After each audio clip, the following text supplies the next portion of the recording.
नमस्कार बच्चों, कैसे हो आप सभी। स्वागत है आपका एक और धमाकेदार वायरल वीडियो में। तो आज की वीडियो कक्षा 12वीं के छात्रों के लिए होने वाली है। जैसा कि बच्चों आपका 7 मार्च को हिंदी का पेपर है कक्षा 12वीं के छात्रों का। लगातार बच्चों के कमेंट हमें देखने को मिल रहे थे कि सर आप जो है हिंदी का पेपर कब तक लेकर आओगे।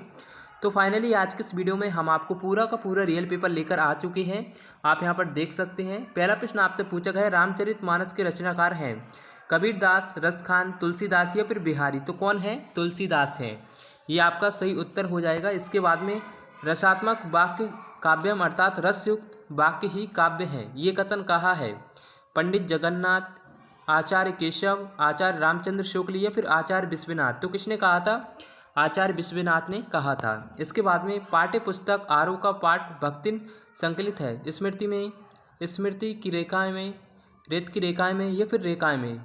तो इसका जो आंसर होने वाला है तीसरे प्रश्न का वो आपका होने वाला है स्मृति की रेखाएं में। बवाल इसका करेक्ट आंसर हो जाएगा। इसके बाद में चौथा प्रश्न आपसे पूछा गया है, अर्थ के आधार पर वाक्य के भेद होते हैं 8, 3, 5 या फिर 6।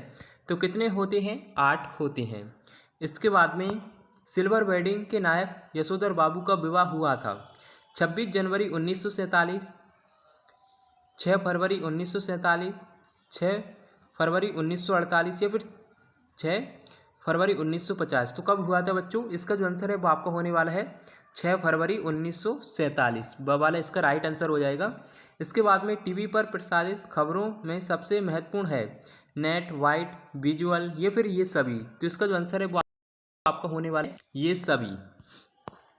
इसमें से आपको कितने प्रश्न आ चुके हैं ये आप हमें कमेंट करके अवश्य बताएं। बच्चों हम जो भी प्रश्न बता रहे हैं वो आपकी परीक्षा में लगभग आने ही वाला है। और आप यहाँ पर देख सकते हैं प्रश्न नंबर 2 में आपको रिक्तस्थानों की पूर्ति करना है। आपको यहाँ पर ऑप्शन देखने को मिलेंगे। पहला प्रश्न है आपका, कैमरे में बंद अपाहिज कविता के कवि डैश हैं। तो कौन है? शमशेर बहादुर सिंह या फिर रघुवीर सहाय। तो कौन है? रघुवीर सहाय। और इसके बाद में श्रृंगार रस का स्थायी भाव है रति या फिर निर्वेद। क्या है? रति। और इसके बाद में बाजार दर्शन पाठ में भगत जी डैश आने की कमाई होने पर बाकी चूरन बालकों में मुक्त बांटते थे 6 या फिर 12। तो कितने बांटते थे? 12। और इसके बाद में मोहनजोदड़ो शहर डैश हेक्टर क्षेत्र में फैला था 200 या फिर 800। तो कितने में फैला था? 200 में फैला था। और इसके बाद में 5 प्रश्न आपसे पूछा गया है, डैश उपन्यास सम्राट माने जाते हैं प्रेमचंद या फिर जयशंकर प्रसाद। तो कौन माने जाते हैं? प्रेमचंद माने जाते हैं। रेडियो डैश माध्यम है दृश्य या फिर श्रव्य। तो कौन सा माध्यम है? श्रव्य। ये आपका करेक्ट आंसर हो जाएगा। इसके बाद में प्रश्न नंबर 3 में आपको सत्य चुनकर बताना है। ये आपके 6 नंबर के होने वाले हैं। गुनाहों का देवता उपन्यास के लेखक फणीश्वर नाथ रेणु है। तो ये आपका बिल्कुल असत्य हो जाएगा पहला वाला। और इसके बाद में भारत में इंटरनेट पत्रकारिता का पहला दौर 1993 से शुरू माना जाता है। तो ये आपका बिल्कुल सत्य है। इसके बाद में दूसरा प्रश्न आपसे पूछा गया, छायावाद के प्रवर्तक जयशंकर प्रसाद हैं। तो दूसरा आपका बिल्कुल सत्य है। और इसके बाद में तीसरा प्रश्न आपका छायावाद के प्रवर्तक जयशंकर प्रसाद हैं। तो तीसरा आपका बिल्कुल सत्य हो जाएगा। चौथा प्रश्न आपका जूझ पाठ में मंत्री मास्टर मराठी पढ़ाते थे। तो ये भी आपका बिल्कुल सत्य हो जाएगा। इसके बाद में क्षेत्र विशेष में बोले जाने वाले शब्द निपात शब्द कहलाते हैं। तो ये आपका असत्य हो जाएगा। और इसके बाद में उषा का जादू सूर्यास्त होने पर टूटता है। तो ये भी आपका असत्य हो जाएगा। और प्रश्न नंबर 4 में आपको सही जोड़ी का मिलान करके लिखना है, जो कि आप यहाँ पर देख सकते हैं। डायरेक्ट आंसर ही हम आपको इनके बता देते हैं। तो पहले का आपका जो आंसर है वो आपका होने वाला है सांप्रदायिकी। ये वाला इसका करेक्ट आंसर हो जाएगा। इसके बाद में दूसरे का आपका जो आंसर है वो आपका होने वाला है आलोक धनवा। और इसके बाद में तीसरा प्रश्न है आपका तकनीकी शब्द। तीसरे का आपका जो आंसर है वो आपको होने वाला है तकनीकी शब्द। और चौथा प्रश्न है, चौथी वाले का आपका जो आंसर है वो आपको होने वाला है शब्द अलंकार।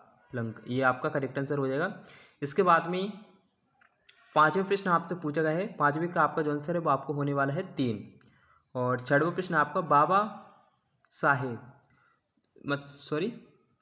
छठवीं का आपका जो आंसर है वो आपको होने वाला है बाबा साहेब। इसका करेक्ट आंसर हो जाएगा बाबा साहेब भीमराव अंबेडकर। और इसके बाद में मेरी कल्पना का आदर्श समाज है। तो यशोधर बाबू के आदर्श, ये आपका करेक्ट आंसर हो जाएगा। इसके बाद में प्रश्न नंबर 5 में आपको एक शब्द एक वाक्य में उत्तर लिखना है। दिन रात में कौन सा शब्द युग्म आप लिखिए, तो कौन सा है, तो इसका जो आंसर है वो आपका होने वाला है विलोम, विलोम शब्द युग्म। और इसके बाद में रुबाइया पाठ के कवि का नाम आपको यहाँ पर बताना है, तो क्या नाम है, फिराक गोरखपुरी। इसके बाद में तीसरा प्रश्न आपसे पूछा गया है, मोहनजोदड़ो नगर में कितने कुएं थे, तो कितने कुएं थे, 700 कुएं थे। मोस्ट इंपोर्टेंट होने वाला है ये आपका क्वेश्चन। और इसके बाद में चौथा प्रश्न आपसे पूछा गया है, आमतौर पर रेडियो नाटक की अवधि कितनी होती है, 15 से 30 मिनट की होती है। और इसके बाद में काले मेघा पानी दे पाठ के लेखक का नाम आपको बताना है, तो क्या नाम है, तो 5वीं का आपका जो आंसर है वो आपको होने वाला है धर्मवीर भारती। और इसके बाद में हालाबाद का प्रवर्तक किसे कहा जाता है, तो किसे कहा जाता है, हरिवंश राय बच्चन जी को कहा जाता है। इसके बाद में 7वां प्रश्न आपका, ओज गुण कौन कौन से रसों में पाया जाता है, कोई 2 रसों के नाम आपको बताना है। तो इसका जो आंसर है बच्चों आपका होने वाला है वीर, रौद्र, भीवस और भयानक रस। आपको 2 बताना है, हमने आपको 4 बता दिए। और इसके बाद में आप यहाँ पर देख सकते हैं प्रश्न नंबर 6 से लेकर प्रश्न नंबर 16 तक आपसे 2-2 नंबर के प्रश्न यहाँ पर पूछे जाने वाले हैं। बाशल्य रस की परिभाषा एक उदाहरण लिखना है। विरोधवास अलंकार की परिभाषा उदाहरण लिखना है। बिंब विधान किसे कहती है, रुबाइया छंद की परिभाषा उदाहरण लिखना है। और जल्दी से स्क्रीनशॉट लेते चलिए क्योंकि समय बहुत ही कम है और एक एक क्वेश्चन आपकी परीक्षा के लिए होने वाला है, मोस्ट इम्पोर्टेंट होने वाला है।